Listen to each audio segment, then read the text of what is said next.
yields back. Mr. D'Esposito is recognized for 5 minutes. Well, thank you, Mr. Chairman, and good morning, or I guess now good afternoon, everyone. Something that members do not regularly do is participate in the formal comment period for a rule.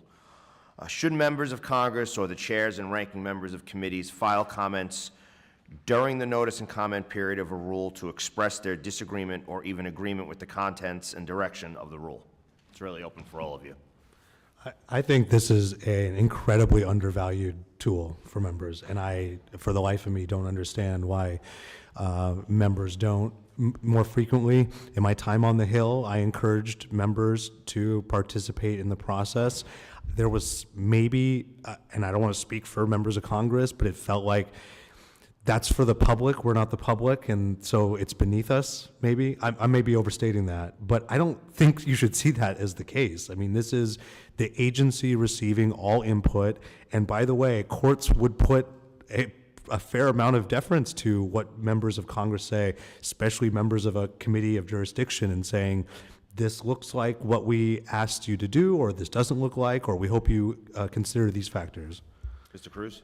I would just say this is a little bit of a chance to maybe squeak something in, because there's been a lot of talk today about expertise, and I would submit to you that what agencies provide is not always expertise. A free market doesn't just mean companies go out and do whatever they want. You've got businesses, you've got upstream suppliers, downstream business customers, media, advertisers, consumers, all these forces that regulate, so to speak, businesses that potentially misbehave, and you don't want to just jump in with the regulation if you're undermining the other kinds of disciplines that emerge. Companies don't operate in a vacuum. They have all of those forces, and part of the free enterprise system is creating not just the new product or service, but also the disciplinary measures that go alongside. And I would submit to you that a lot of expertise on AI is not in agencies. The expertise with respect to allocating drone traffic in airspace does not exist at agencies. So part of your commentary, if you take up that kind of a project, would be to challenge the notion of expertise, which is also going to play into the notion of a Congressional Office of Regulatory Analysis too. Anybody else? Yes, I would just say that absolutely, I absolutely, again, agree with this fellow.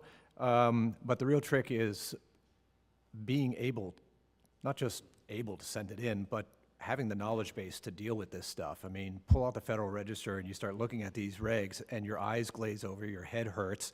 I mean, there's just no way, unless you just happen to have somebody in your office or working for your committee, that you can meaningfully comment on this. This would take weeks and weeks and weeks to study, like this HUD rule that I'm looking at here.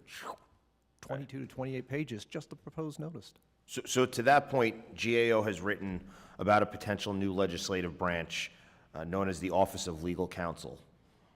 You in favor of that? Do you think that that could help with this process?